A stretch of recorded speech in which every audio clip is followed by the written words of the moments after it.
You're an Uber. We are live. All right, we are live. So, Women of FWA. I'm Veronica with SWI in Wyoming. We've got Melanie with Campanella Fence out of New York. And of course, the one and only Susan K. Worley. We wouldn't do this without her. One, she won't let us, but two, we wouldn't want to.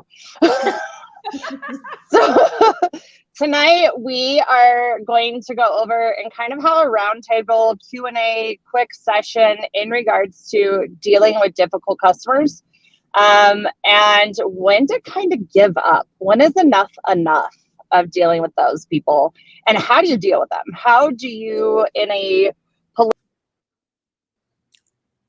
pretty much tell? There she is. Okay. What happened? I know you did a little switcheroony. And this is why you should have wired internet for these events. Yeah. So anyways, we're going to talk about when to give up on those customers and how do you stay professional when dealing with those customers and to politely tell them that, this just isn't going to work. So let's kick this off with Melanie. Melanie, you are an operations manager, correct? Yes. Okay. And you're just right outside of New York City? Yeah. So we are in Mahopac, and we are about an hour outside the city driving without traffic.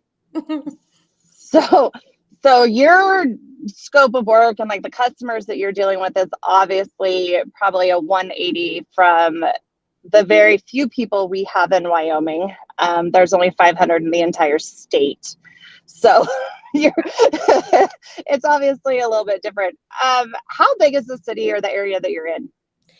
So we actually, as far as our company is concerned, we do Westchester, Putnam County, and some of Dutchess, and also some of Connecticut. So we're pretty broad in our range.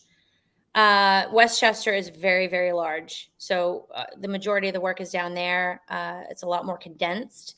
So we're dealing with, and we do residential mainly, like probably 85 to 90% residential. So we have a lot of customers that are, you know how it is when you're dealing with residential. It's very personal. When Absolutely. when they go out on these estimates, it's, their backyards, their homes, and all these things. And so we have a lot of interesting characters and needs, lots of needs, and in a lot of indecision. The big jobs, obviously, those are a lot easier. But when you're dealing with a certain price range, it's going to be tricky. Yes. Because they're budget conscious, Yeah. and they also want the aesthetics that they dream of. So in Wyoming, we say that they have champagne taste on a beer budget. Yeah. We run into some of that too. And then Susan, you're obviously dealing with a whole different types of customers. Unfortunately, you deal with people like me. Yes. Really needy businesses. Like commercial. No, and it's not even necessarily all commercial, but it's all business to business. So like, I'm dealing with small companies, 1 or 2 man teams, all the way up to, multi-truck companies with, 150 employees. So needs are very all over the place for me. Some of my installers are strictly commercial, some are strictly residential, some do a little bit of everything. And then I have the few who will say yes to anything because I've convinced them that they can do anything. So those are my favorite. But then I have to work a lot harder with those guys because I have to do a lot more research. But yes, definitely business to business. We don't do any end user sales, which I'm very thankful for. Absolutely.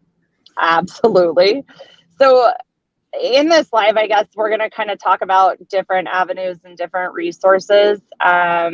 Anybody that knows the one and only Mark Olson, I'm pretty sure you've heard a time or two about a couple of our nightmare stories about customers that we've had. We are not immune to that. We still have to deal with them. Sometimes, we get really blessed with our customers, but you always deal with those difficult ones. So Melanie, I guess let's actually just start from the very beginning. Miss Smith calls you and she's super upset and she's super mad, and somebody ran into her fence because their car slid off the road in an ice storm. And frankly, she's just pissed. Right. I mean, what is your go-to approach when dealing with that right from the very get-go? Well, first of all, I feel that it's extremely important when you are on the phone with someone that is upset or in a hostile state, very emotional, especially a woman, that you bring a sense of calm to the conversation, and really just honing in and listening, and then slowly asking for what you want, because up here in the north, people talk a mile a minute when they're upset. So it's like, oh no, I need this, blah, blah, blah. And so you just have to say, okay, so if you could send me some pictures, and where are you located, all those different things. So yeah, coming from a very calm perspective is extremely important when you're dealing with somebody that's upset. Yes. Yeah, and you really got to know the difference between sympathy and empathy. Yes. And being empathetic with your customers from the very get-go. There are very few of our customers, and I'm sure on the installation side, Melanie, you'll agree with me that we're there to solve a problem, and they're calling us with issues. And, sometimes you do have to take the step back when you're taking that phone call, that you understand that they're not upset at you, they're upset at the situation, and trying to be a little bit of, give them that empathy and have a little bit of grace with them and understand that. But still at the same time, we are a business and you have to keep things professional and make sure that they're treating the team right. Yeah. And they're usually calling you so upset because it just happened. Right. Yes. We have a lot of storms up here, and it gets very well, and I understand like upset customers and stuff like that, but I think the real point of our conversation today is to understand when is enough. Like, how many phone calls do you take? How many times do you solve a problem when it's not actually the installation error? right. So we run into quite a few of these. We call them helicopter customers too. I know that if you're on any of the Facebook pages, you see contractors going, hey, what do you do when you have a helicopter customer that's standing right here next to your team and is, really getting in the way of installation, which is the problem that I know a lot of us have. Mm-hmm. I will tell you, let's start this way. Melanie, how do you handle those kind of customers? So we actually had a customer, I will not say because I don't, if they're watching or whatever. It happened in the summer, and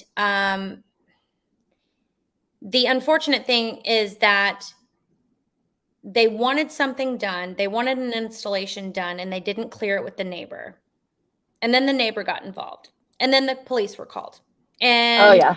Our crew was on site, and we were like, she called the office frantic. She was upset. My neighbor's here, but I told him that this needs to happen. Now the police are here, and I want this work done today. And I was like, I'm so sorry, Miss So-and-so. Unfortunately, once the police get involved, though, and it becomes a personal issue between you and your neighbor, we have to pull our crew off. We have to pull our crew off the job.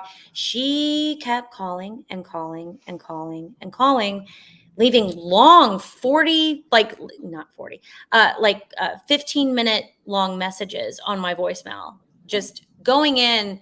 I'm so sorry. I just want this work done. I talked to the town. I talked to this and my neighbor. I just don't get along. And I'm like, so in the end, the salesman that sold the job basically had to explain to her, and I'm that go-to person because I'm operations and I'm doing the scheduling, and I'm that person that they talk to from the very beginning until the very end.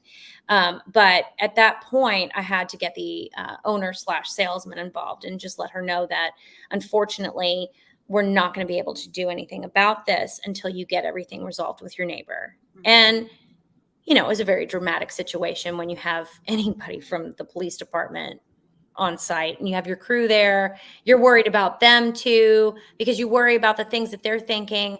Are they thinking, did they not do everything that they were supposed to do as a company? And of course we were. But it was just, you know, again, handled it with a lot of calmness and then took it to the next level, which was the owner, to let her know that we were not going to be able to finish until she got everything resolved. And I think that's a key part that you said, is that calmness. Because as humans, when we feel like we're being attacked, and everybody that knows me will tell you, you can call me the biggest piece of garbage on the face of the earth and you don't offend me. If you want to start talking poorly about my crews or SWI, the mama bear in me is coming out and it is not going to be pretty. Yeah. So, you know, when you deal with those difficult customers, sometimes they're like, well, you're foreman this or you're installer that. And, why did you take them off the job? And I'm like, to protect them. They can't be there when the police are involved. And you have to take the personal out of it. You have to take the emotion out of it, and you have to stay calm. My guys kind of make the jokes that when there's an angry customer, just give them to Veronica, because somehow I tell people where to go and how to get there. And at the end of the conversation, they thank me. Asshole whisperer. Did you say the asshole whisperer? Yes. That's great. But the way that I do that is take the emotion out of it. You empathize with the customer, but then you have to explain the facts and you stick with the facts of the matter.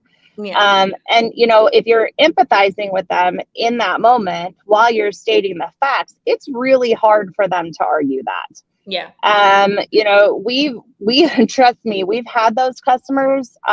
We have those customers that we've dealt with recently that the neighbors were involved. Thankfully, there were no police involved, but you know, the police in Wyoming, I'm sure, are a little bit different than the police in New York. So, you know, it does escalate, and it escalates really, really quickly, and making sure that you have the right foreman in place to know how to handle that situation initially, and then when to step that up to the next level and when to take it to the next person. Well, my question is can that be taught, or is that just instinctual? Because like, I don't feel like anybody ever taught me how to just spit out those facts and to maintain that level-headedness. I consider it a superpower that I just accidentally have. So if you knew me when I was younger and knew what a temper I had versus the way I am now, I don't know if it's a mixture of maturity and getting older and dealing with people, or if it's something that I've obviously been taught. Yeah. Well, I don't know. I'll flip my shit on my kids any day, but you know, it's just, I think that the more that you're in this industry, the more knowledge that you absorb in regards to your team and your operations and your terms and conditions and the contracts that you actually have in place to not only protect yourself and the company, but that also protect your customer. Once they've signed that and you're extremely knowledgeable about that information and you're able to spit verbatim out on the piece of paper that they signed, it takes the emotion out of it. You know, yes, Miss Smith, I understand that you're upset and you hate your neighbor and you don't want to see him walking around on his back porch in his underwear. I understand that. But unfortunately, you kind of have to take care of that before we get involved. Right. I've had a neighbor... Well, I find that kind of interesting because you're coming from a side where you have a contract. It's black and white. It's set in stone. It is what it is. I'm coming from a world where there aren't contracts. Not all sales are final. So like when I'm in a situation where somebody's extremely unhappy, I can solve that problem. It's when they become extremely disrespectful is when we're into the next level. So for me, the only time I've ever had to let a customer go is because they were extremely disrespectful to my team. I'm just like, you can fuss at me all day long, but you get on the phone with somebody on my team, like my mom or anybody in my branch or anybody at my company for that matter, then we have a really big problem. I actually recently had to drive down to Mississippi or over whatever direction it is and sit down with somebody face to face and say, listen, I appreciate you. I am grateful for you. But I need you to understand when you step across that line, I will let you go in a heartbeat. You Absolutely. will not ever be allowed to purchase from us again. And no one at my company ever taught me that. They never told me I couldn't do that or I could do that. I just decided that that was unacceptable behavior. Yeah. And Absolutely. nobody in my staff or my team is going to go home and feel a certain way. Well, and that does take some finesse and some grace. And we've had those customers. We've even gotten to the point of signing a contract. We've provided the bid. We went out there. We jumped through all these hoops. Our sales team did everything they had. We already had our material list together. Like, this was a matter, let's sign and be done with this. And at that point, there's conversations happening, and you have to step back and decide, maybe this isn't a good fit. You know, we're not fit for everybody. You know, we are not a one-stop, we'll mold to anybody and everybody. Of course, you know, we do the best for our customers, but making sure that your team is being respected and somebody is not being in a disrespectful manner, one, that builds your company culture and your team first and foremost, knowing that you have your team's back. And that you're not going to allow somebody to talk to them that way, in that manner, and that you're willing to sever ties is huge. And that is a empowerment we give everybody on our team. You know, builds unity completely absolutely across the board. And I'll tell you what else it's done is that even our guys out in the field on our installation crews, their tolerance is a little bit different. And I'll tell you that sometimes they'll allow things to go a little bit further than I would have, or even they would have just a few years ago, because they know they kind of have that ace in the hole, and they know they have that option. But at the end of the day, SWI is all about trying to make our customers happy. Right. But we ultimately have to decide what is best for us in-house, what is good for our culture, what is good for our team, you know, and there are customers out there. Yes. You know, we have customers that we consider to be this extremely difficult and high maintenance, and then they come back to us in 6 months and want another project. So in your system, do you have like a tagging ability? So way back in the day when I worked, for Hilton, you can actually go into Honors members' accounts and note if they are a difficult customer or. Oh, Mark! If Mark is watching this, he better go ask for his Hilton account and see if there's a note there. I'm just kidding.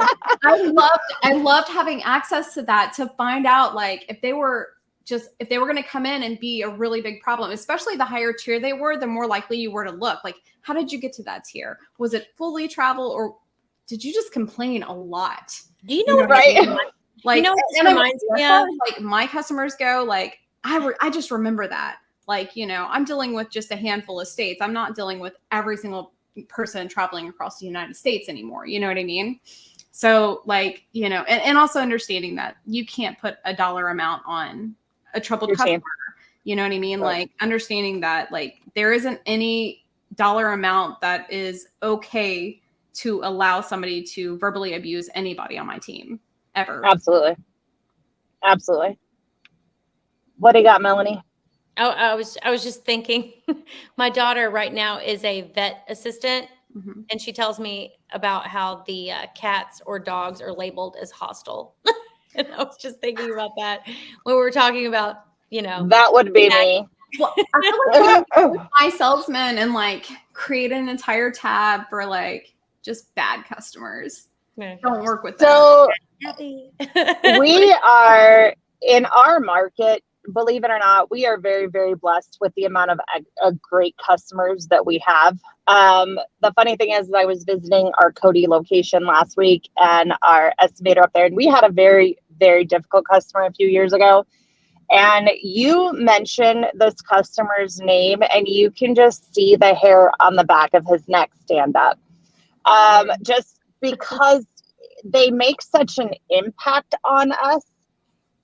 without even realizing, we're being protective and we're addressing the issue and we're getting things taken care of. But when you deal with those difficult customers, whether you realize it or not, they make an impact on you and you remember them. Mm-hmm. And so it's kind of, we do have the capability of putting notes in our system, but we just remember. When you've talked to Miss Smith 35 times in an 8-hour period, it's really hard to forget her even 3 years down the line. Yeah. So another part of this that I think that we should touch base on is Melanie, what do you do when that difficult customer comes back? So you've worked with Miss Smith. It was, a high attention project. Everybody and their mom was involved in it. The owners were involved. The sales team was involved. You were involved. Your crews were involved. Finally, you get her to sign off. She pays her bill. Everything's great. Everybody takes that big, deep sigh of relief that it's done. So then let's say in 6 months, she calls you back. She just bought a new house and she's wanting you to go through this again.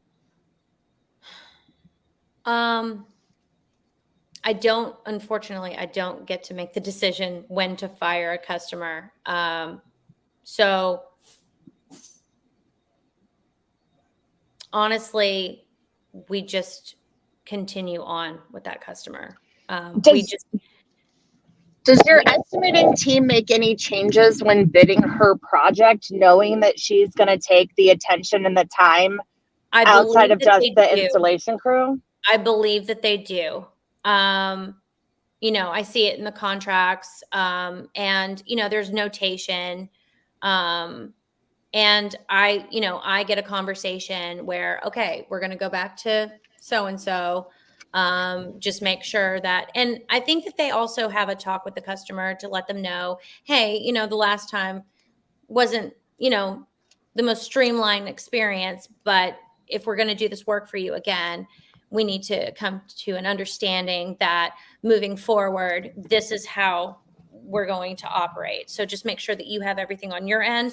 We will have everything on our end, and we will make sure that we have a very streamlined process, but also that you are going to be happy, because ultimately we want our customers to be happy, even though, it might be difficult, like extremely difficult. I think that the only customers that we would say absolutely no to are the ones that we had a very difficult time with payment. Mm-hmm. Yeah, and that's a whole new other animal. Yeah, right. Right. But emotionally and with the difficulties, we work through it. So SWI, when we have those difficult customers that turn around and come back, one of the things that we definitely take into consideration is more than just our field hours. If they're taking Mark's time and they're taking my time and they're taking Alan's time and they're taking all of this additional time, that's additional cost. Yeah. And we kind of will definitely plan for that for their next project. And we've even had ones come back that they bought a new house and they're like, well, I don't understand why it's so much more expensive now than it was 6 months ago when I did my other house. Well, there's a plethora of different reasons that you can give them if you don't want to be like, well, frankly, you're a PITA. So anybody that does not know what a PITA is, it simply stands for pain in the ass. Yeah. I don't want to be like, well, ma'am, I ordered, I added the PITA fee to your contract because I know I'm going to spend the next week on the phone with you. Obviously you don't say that. No. But definitely making sure that if you have a difficult customer and you're having to deal with that customer again, make sure that you're working that into your bid and working that into your numbers, and you're not ultimately losing money and losing the company a profit and money when it could have just simply worked into the bid. We've also, in the past, we've provided estimates to a repeat customer that was extremely difficult that I knew that they were not going to accept. Mm-hmm. I knew that pricing wise, I knew they were difficult. I knew they were shopping around on me again. I knew what they were going to put our crews through. So it was kind of like a, all right, if they really want us to do this, then they're ultimately really going to pay for it. Right. And that is one way that you can fire a customer without necessarily having to have that conversation and fire the customer. Right. But sometimes having those sit down hard conversations with your customer being like, I'm really sorry, but I don't feel like we're a good fit. I don't feel like I'm going to be able, or our team's going to be able to give you the time and the attention or the schedule that is going to fit best with you and your needs, your wants, and your concerns. Yeah, we do have a letter that goes out literally when the salesman knows initially this is not going to work out. We do have a letter that we generate before it even gets to a contract level. So, well, that's really interesting because I'm coming from a place, obviously in distribution. We have 19 locations across the US. If I know that me and my team can no longer work with this company, I call the next closest branch. I inform them of all the information, of all the problems, of why we're no longer working with them. But if they want to take that chance themselves, because they know that I've already reprimanded this customer, but I give them the opportunity to step in and say, hey, we still want to take care of you, but this branch is now taking the lead on your orders, on your projects, and so on and so forth. So like, I still have the opportunity to win as a company, but no longer win as a branch per se. But at the end of the day, I mean, isn't it kind of a win because, Well, and it's funny you say that, Susan. Anymore? We actually work with other contractors in each of our areas. And obviously we do retail sales and we supply products to other contractors. It doesn't matter what location. I mean, clear across the country, but as far as our Wyoming locations, if we feel like it's not a good fit, we might call one of the subcontractors that actually buy from us and say, hey, we've already bid this project. We've already got this. We already did that. We'll sell you these materials if you want to take this customer. Right. And that's a win-win as well, because then we win on the material purchase. We win on the install. We're not having to necessarily deal directly with that customer. But at the same time, SWI is there to provide that material. We know it's good quality material. We know it's exactly what the customer wants because we went through all of this with them. And then the install's up to the company that they ultimately hire. Right. And it's another win-win situation, and trying to navigate through some of those really difficult conversations. It's not easy. Well, and wouldn't that kind of even save like your Google reviews and your Yelp reviews? Like that's kind of a big deal. Like you stepped in and still solved a problem, even though you were done with the situation. Yes, sometimes on a material sales side of it, dealing with other contractors, we're not really at the forefront of that at that point. That one contractor is. But at the same time, we did a solid for that contractor. We continued to build relationships in our communities that we're in and continue to push forward, even though we weren't directly with that customer any longer. Sometimes it's a matter that to softly break up with a customer is scheduling. Mm-hmm. Our scheduling, ma'am, I'm so sorry. I know you wanted this done, but after further, I'm not going to be able to get to it for another 4 months. I know that she's got a graduation party in 2.5 weeks that she should have called me about 6 months ago. But there's nice ways to break up with customers and fire customers. And you just get to a point where you're like, this isn't working. Right. Yeah. Melanie, I never thought about sending a letter out even before that process, letting them know that, unfortunately, we just don't think this is going to work, or we can't, meet your needs and wants and desires in regards to this project. So that's great. We try to nip it in the bud. If the salesman knows right when he gets there, this is not going to be a good fit for us, then we call it the Laura letter. Laura is our receptionist, and she also schedules all of the estimates. Okay. So the salesman, it's his responsibility to let her know, because she'll get calls. Hey, I haven't gotten my estimate. It's been a couple of days. You said it was going to be, 24 hours to 48 hours, whatever. And then, but the salesman, their responsibility is to get that information to her and say, yeah, this customer is just not going to be a good fit for us. So she sends a very nice, formal, professional letter to that customer to let them know, I'm very sorry, but it's not going to work out for us. And it's Wow. That's impressive. Yeah, that's a big deal. I would seriously call that the Dear John letter. Yeah, Dear John. We call it the Laura letter, but yeah, Dear John, it's not going to work out. I absolutely love that. And Yeah. Susan, I love that even on a vendor side and a manufacturer side, that, I know not all contractors are as fantastic as Campanella Fence and SWI. I know that, gosh, because we're never difficult. No. I mean, But- I don't find you guys to be difficult, y'all. Listen, honest, if you're telling the truth, you're not lying. And nobody can solve Absolutely. the problem if you're not telling them what the problem is. So like Absolutely. before I fire anybody, I address the issue. I have to say, listen, this is not acceptable. The second time, that's when it's time to let you go. But then I turn around and find somebody else who I think, hey, listen, this person is verbally abusive. But if you want to take that opportunity, I got your back. Right. Absolutely. And I love that. And So- here's the thing is, all of us in 3 different, obviously Susan's in a way different spot than Melanie and I. Melanie and I are clear across the country from each other. Everybody's going to deal with hard and difficult customers. It's just part of being in customer service. Doesn't matter if you're in the food and beverage industry, if you're in the construction industry, if you're in, selling vehicles. Sometimes dealing with customers is really, really hard. And there's different ways and avenues to address those issues. And don't be afraid to fire the customers that are not a good fit for your team. Ultimately, we are all here to make money. We are all here to be as efficient, to have great company culture, to build a really solid team at the end of the day. And if you're letting those difficult customers continue to drown you, you're not going to be profitable.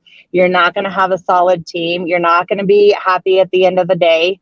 Negativity spreads like a cancer. And sometimes it's those customers that bring that in. You can set the most solid foundation in your team and the negative customers will bring it into you. So making sure that you're addressing them, and don't be afraid to fire a customer. It's like my number one piece of advice to, regardless of what contractors or people that I talk to, is don't be afraid. And the sooner that you can sever that relationship and move on to the next one, that's not going to be a pain, that's not going to suck your wallet dry with time, and cost your team money, and in the whole operations, the better off everybody is going to be. Follow your instincts. I think that all of us have been doing this long enough that you kind of get that, I don't know if it's a woman's instinct or a woman's intuition or just from experience, where you just get that little feeling, that little thought in the back of your head that this might not be a good idea, and making sure that you're following through with those. Right. So I'm gonna kind of slowly start wrapping this up. The first thing I want to say is we can't see every user's name for the comments because you have to go to the StreamYard link and give them permission to give us access to your name. But people have been saying really, really nice things about Melanie. That's because she's the cutest, right? Like they're saying that she's calm and collected and just like a figure of grace, which I would agree. And that Where are she's these dropping comments? really great golden nuggets. So the Laura letter is probably going to become an industry standard, by the way, just from this. Yeah.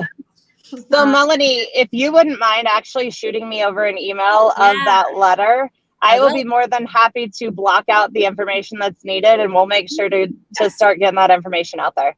Yes, we should definitely share it on the platforms, just so people have kind of that layout, so they can know oh, well, this is working for them. We can try it out, see if it works for us. And then people are really, really digging the whole PETA. The PETA fee. Yeah, I love that one. That one's my favorite. Don't be afraid on your PETA fee to use the sliding scale, depending on the level of PETA. We need a graph. Veronica, if I Yes. send you my letter, you have to send a graph of the PETA. Okay, it's kind of going to be like that unicorn scale that they used for men and women for a long time about like hot and crazy. It's kind of it's very similar. And then who's going live next week? Who's the guest? Ooh, who is next? You had one job. No. Okay, so we do not have a live next week for the women of FWA. The following week, we do have some wives that are getting together for women of FWA to kind of talk about the spouse role and how important that is to our teams, how much we appreciate that. This is super important within SWI. Is to thank them, because without their support at home, they wouldn't be able to support our team in the field. That also goes for Tanya and Stephanie. They are the wives of Mark and Alan. Those ladies and their support are great. So we're going to actually connect some of the wives that some of them are involved in the industry, some of them are not, and have them kind of chit chat and realize that the reason their husband isn't home between March and December is really a standard across the industry. So they're gonna be able to roundtable and just some things that they do and kind of getting into their home routines and their work routines when that busy time of year amps up. That's really awesome. Well, I just want to wrap up myself by saying, if you go to joinfwa.com, you can sign up for a free level membership. You can always contact me on Facebook, LinkedIn, Instagram, or any just emails, as well as anybody on this team to find out what benefits you get from being a Fence Workers Association member. And then on top of that, please get your wives, please get your employees, staff members, on both the installation side, the administrative side, involved with the women of FWA, because we have a voice and I think it needs to be heard. Absolutely. Is there anything to say, Melanie, to close us out? No, when we started this, before we even started the podcast, I was just wanting to say how amazing it's been to connect with other women in the industry. And it's just like bringing us all together. And, I am so looking forward to more podcasts, more topics. It's just been an amazing, already an amazing experience. And I think that it's crazy that this is the very first one. So thank you guys. Thank you. Thank you. Thank you, Melanie. I love that you're a part of this. Thank you for taking time out of your evening. I'm sorry I was driving during this, and no, I was not being unsafe. My phone is mounted. I had my seatbelt on and I followed the law. But thank you to both of you. Huge shout out to Susan, Women of FWA. She's the one that gathered a team of women together that all had like-minded goals and ideas. And we're not stopping. We're just not going to stop. And this goes for the wives and the daughters and the moms, that are involved in the industry, whether direct or indirect, as well as all the administrators, female installers, business owners, vendors, suppliers. It does not matter. We're all about sharing our experiences and our knowledge with each other, and obviously free of charge all over Facebook. So thank you to everybody that chimed in. We'll definitely be reading comments. Susan's over there scanning them right now. Yeah, and enjoyed the Laurel letter and the PETA fee. I'm glad that was definitely a hit. And I hope everybody have a good evening, and we'll talk to everybody soon. Thank you. Y'all. Bye. Bye, guys.